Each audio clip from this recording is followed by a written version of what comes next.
Good evening. You're watching the News Bazaar, and this is the news.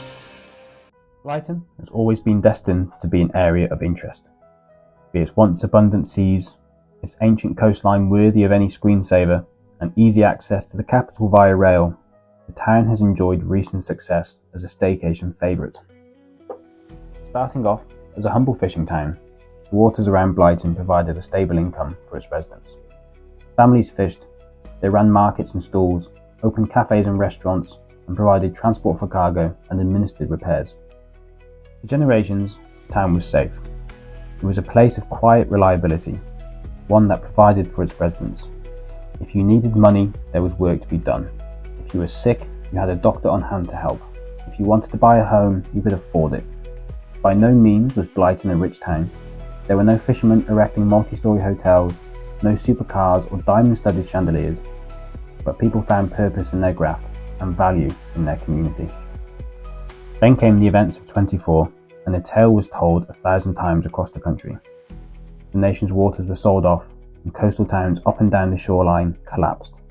Blighton, chief amongst them.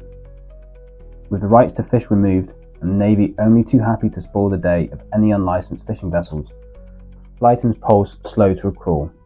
The boats remained moored, the markets ran empty, the cafes lost business, and the engineers had nothing to fix.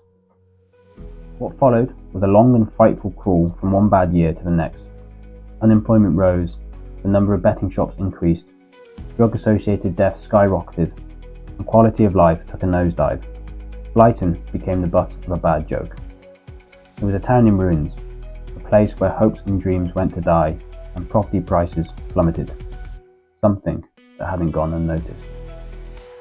Biding their time, waiting for a suitable drop in the costs of brick and mortar, property developers began to look at Blighton and see the town's extensive seafront and the populace about work and wonder what a holiday mecca might look like in West Sussex. One largely taxpayer-funded construction montage later, and the town of Blighton resembles a different beast altogether. Unemployment is largely on its way down. Popularity has skyrocketed, and the investment tap is yet to be turned off. With every available square inch being flipped into rented accommodation and no end of bars, restaurants and clubs crying out for servant staff, one could look at Blighton in its current state and say it's a downside better than it was 10 years ago. Peel back the veneer of corporate hospitality, investment meetings and grandiose speeches about new directions, and you'll find a serious lack of foresight taking place.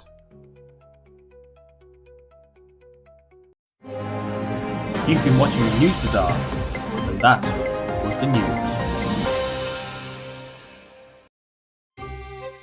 The News Bazaar has been brought to you by Sand. Honour and corruption, work and duty, love and loss, this story has it all. Click the link in bio to pick up a copy and support your local news team today.